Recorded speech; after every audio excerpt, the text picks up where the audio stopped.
Hi YouTubers. Yeah, I wanted to make a video this evening about Africa actually. It's something that's been on my mind a lot recently, and I think it's something that concerns all of us.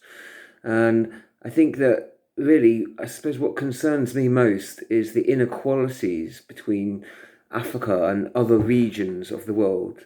If you compare it in terms of the rates of economic development, in terms of also, life expectancy. Some African countries in particular have got a lower life expectancy, much lower. In fact, in some countries, it's as low as 40 to 50 years. In many others, it's 60 to 70, but it varies, 40 to 60. But it's still a lot lower than in Europe and America, where it's about 80, the average life expectancy. And I think it's a little bit less, but not much in China. And I know that Southeast Asia is probably a bit lower, and actually not that different from where Africa is. And I think South America is probably comparable too. And I would put a lot of that down to really the legacy of the colonial age that we're still living with. We can't forget it's only 100 years ago or so that Africa was very much under the colonial rule of the European powers, be they British, French, German, Portuguese, Dutch, and Spanish, perhaps less so Spanish in Africa, but certainly various European colonial powers during the scramble for Africa took economic control of the entire region, and still, despite independent struggles during the 50s and 60s, 70 years ago, despite that, we're still living with the legacy of that. Those independence was only achieved 3, 4 generations ago. We're still living with, elderly generation that can remember that well. And we're living in a post-colonial age. So that means that we haven't completely divorced from the colonial times. The shadow of it and the legacy of it still lives with us today, So we're still living with those inequalities that exist now. But it's not just the life expectancy and the vast difference, of course. There are many other problems that Africa as a region inherited from those colonial times.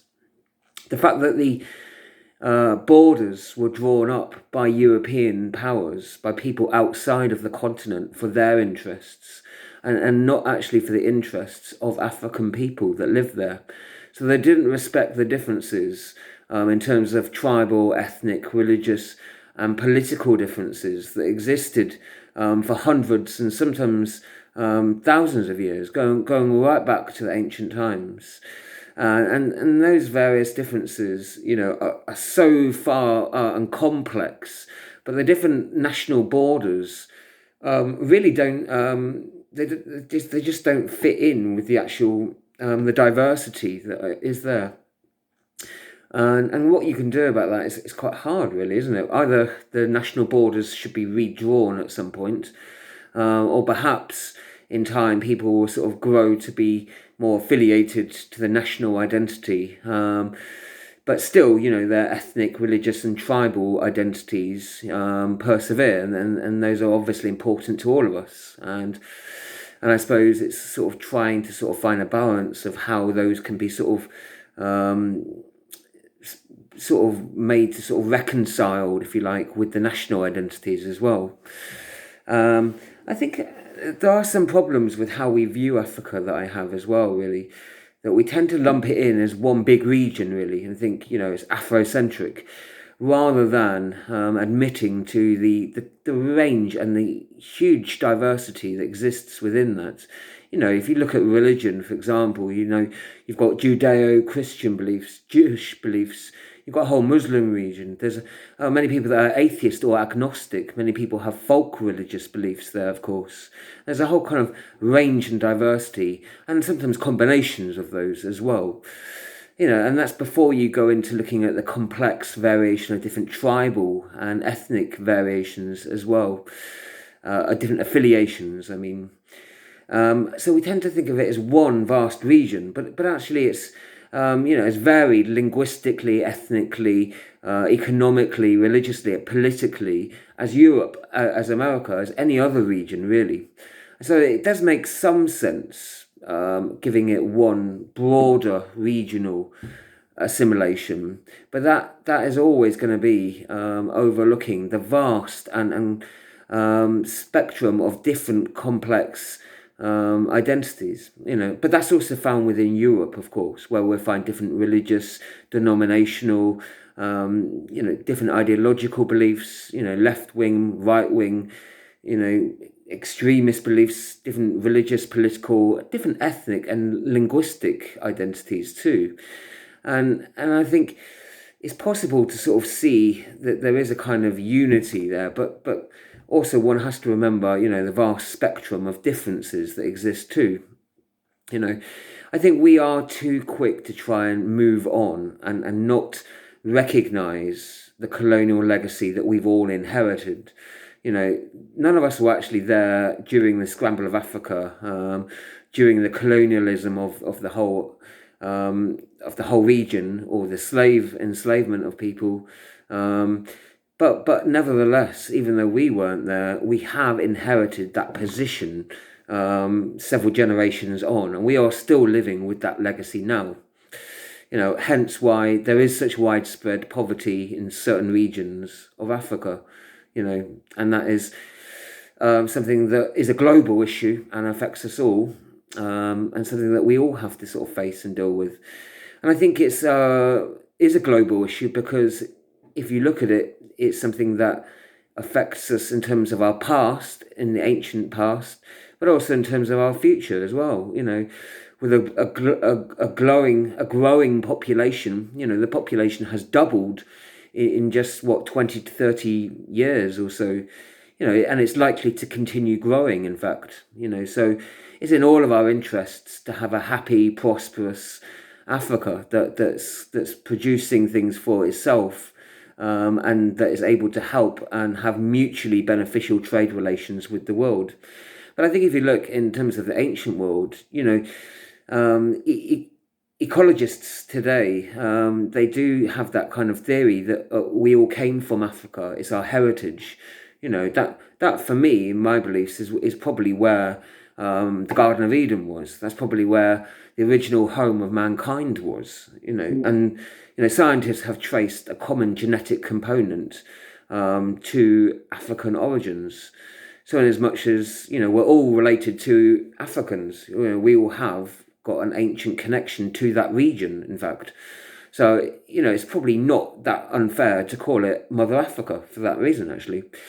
Because that's where all tribes eventually stemmed from, out from that region. Ancient Egypt, and the Hebrews in that region.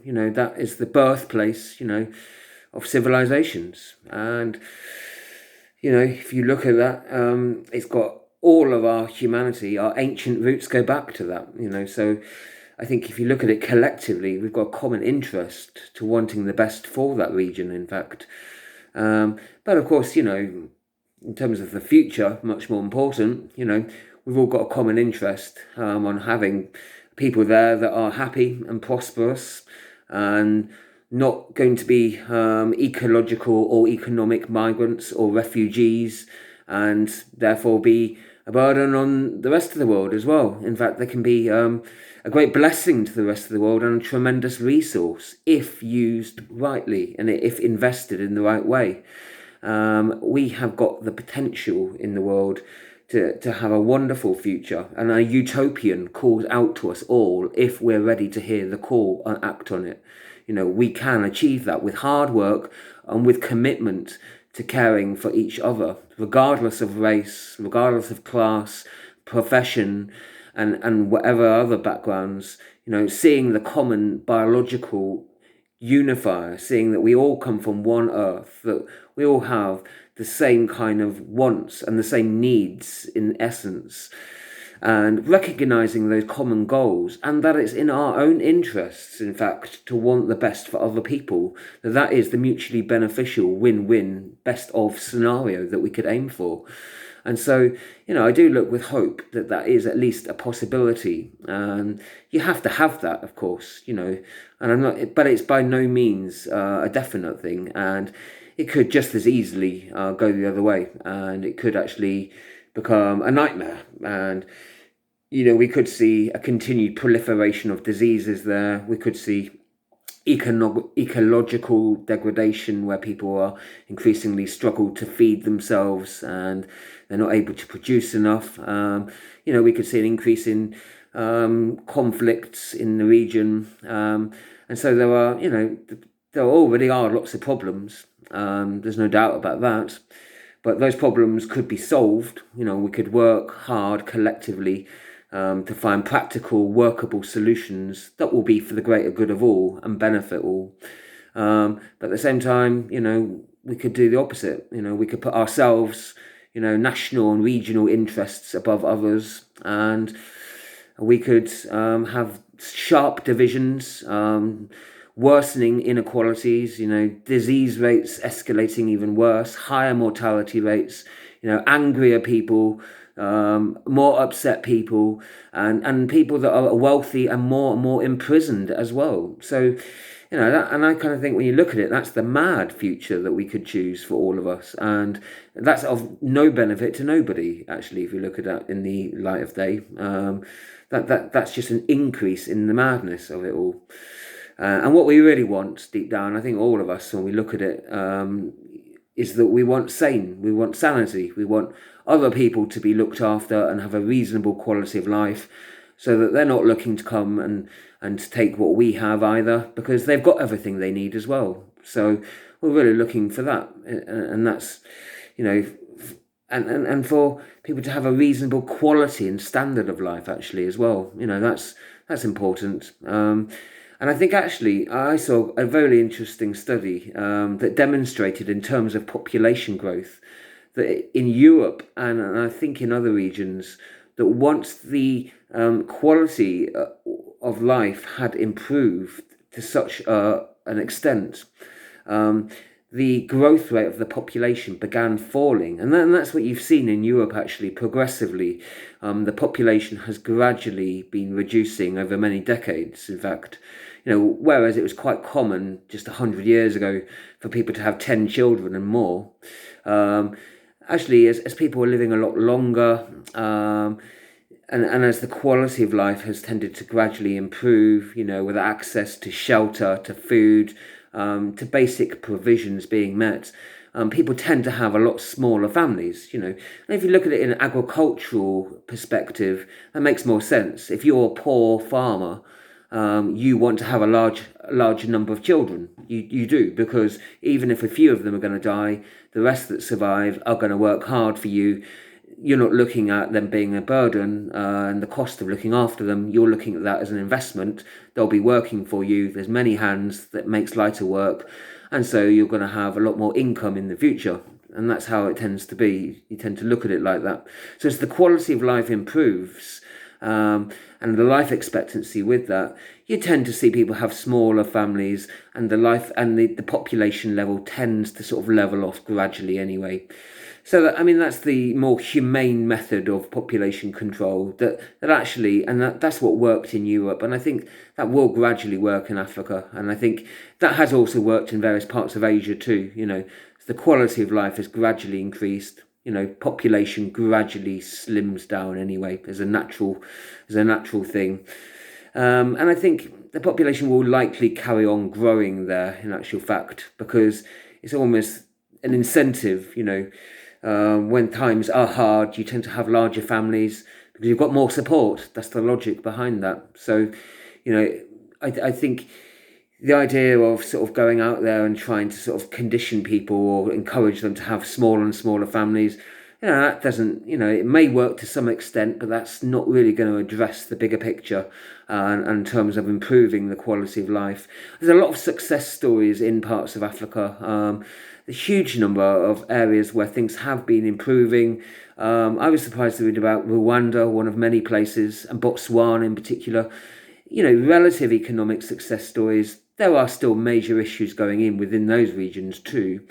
But there's relative economic success where things are gradually improving. And in terms of other regions too, we hear about that. But of course, we always hear about lots of other issues with poverty as well. And there are widespread issues. And it's sad to know that a lot of people die there, still of preventable diseases. But a lot of the diseases, in fact, come from lack of access to clean water. So it's that kind of lack of hygiene that's actually, at fault and is passing on so many diseases just because people don't have access to cleanliness, really. If you're not able to wash and keep up good sanitation, that tends to lead to higher rates of diseases.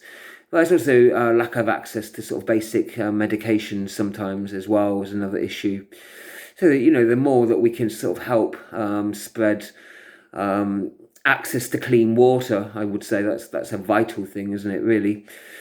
And also making sure that people do get paid fair wages and make sure that, because we're all trading, we're benefiting from Africa tremendously. You go to any supermarket, you're going to see all sorts of products, fruits and vegetables, all sorts of things shipped in from Africa. And it's only fair, isn't it, that farmers and people grafting get paid a fair wage wherever they are in the world. And it's in all of our interests, really, isn't it? And I think, I've got a lot of hope that can happen in the future. And I think it's not just a question of giving charity to Africa.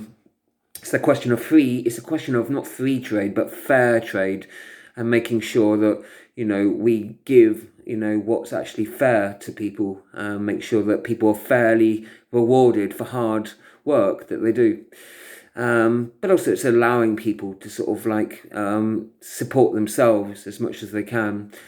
But I suppose it's also recognising the past as well, and that we are in a more powerful, wealthier position that we've inherited, and with that comes great responsibility too. So it's in all of our interests to help support others, really. And it's a funny one, really, because I really liked the idea of free travel within Europe. I liked the idea of people being able to move around, work in different regions, but it does have its problems as well. I think it's a shame in terms of crime that it has allowed people to move around and to escape justice more easily, hasn't it? Because you can commit a crime in one country, move on to the next one, and and because all the police forces, in terms of different national forces, they're not always as integrated, so they're not able to share information as easier as in each individual country. So I think that has created problems. But, in terms of a global perspective, it would be lovely to think of one day people having access to travel. And, I'm sure it'd be nice for Europeans to go over to travel, to work and holiday in parts of Africa. And likewise, it would be nice for Africans to come over to Europe and to work and travel and holiday too. I think that would be an ideal goal to work towards, really, a reunified world, really. And how we get there is another story, isn't it, really, obviously. And I think, I would be wary about jumping too fast there without proper precautions. And, but that's obviously should be a goal for anyone, shouldn't it, really? Who wouldn't want that? And but I think obviously it's difficult because people do want to sort of travel freely, but I'm a bit wary about people travelling who've got bad intentions and just want to go there to commit crime and prey on vulnerable people in an area where there's no history of their offences. So I think that there is serious issues about that too, and obviously we need to be cautious about how people are able to travel and under what conditions, I suppose. So there's a whole sort of a wealth of different issues that we've got to confront over it, really. But too often we look at Africa and we sort of stereotype them as being, poverty-ridden, dreadful mess, they can't look after themselves. They're this poor old widow sobbing in the corner, and they need all our charity to support them, and they can't do much for themselves. And and I think there is an element of truth to that they have inherited this awful position over the generations, through that colonial legacy. And I think you'd be wrong to deny that and to deny history and that we've inherited. But I think that time has passed, 50, 60, 70 years, depending on what independence it was. But it takes a lot longer than that. War can last up to 7 generations. The impact of it can continue to be inherited and rippled down through the generations. So we would still expect it to have an influence, not just on Africa, but on Europe and how we view ourselves in the world. That we as Europeans, we still do have a tendency sometimes to view ourselves as the enlightened ones, or bringing somehow this education and this kind of superior way of bringing life, and we have got this superiority complex still going on sometimes, whereas we actually should see that we've got good things and we've got bad things, like every region of the world is. We've got our faults, but we've also got our virtues, and I think if we take an honest look back, not just at our own nationality, but also at the wider region as well, we take a more honest look, we'll see that we've got lots of faults, lots of bad things that we've spread around the world, but equally there are lots of good things too that we've spread around the world. And I think that's true, of different African regions, that we've got to look actually not just at their victimhood and where they're struggling, but actually we've got to look at the great things, the virtues of the place as well, and how actually, despite the awful strugglings they've gone through, they've carried on. And you know what? And I think if you look at it in terms of music and how that's influenced the world, I think the spirit of music is a great thing. The arts there. I think I look at it as an effeminate country, really, that it has that kind of spiritual, artistic feel where they're able to sort of like somehow put into sort of feeling and communicate and express on a deep level, how we feel, and I think that sort of that music is a very sort of influential and powerful tool actually that can be harnessed, and I think actually you've got to sort of look at the good and bad qualities of that as well. But I think we've got to be wary of making cheap and lazy stereotypes as well, actually, because it's a very diverse region, like I said, full of, such a variation of ethnic, religious, economic, political, geographic differences. And actual fact, I myself feel that the differences are so great. I feel like the differences within each region of the world are so great, actually. I probably have things in common with people, regardless of what their region is. There are people that I probably have quite similar views to and quite similar experiences to, whether they're from Europe, America, Africa, China, India, or wherever.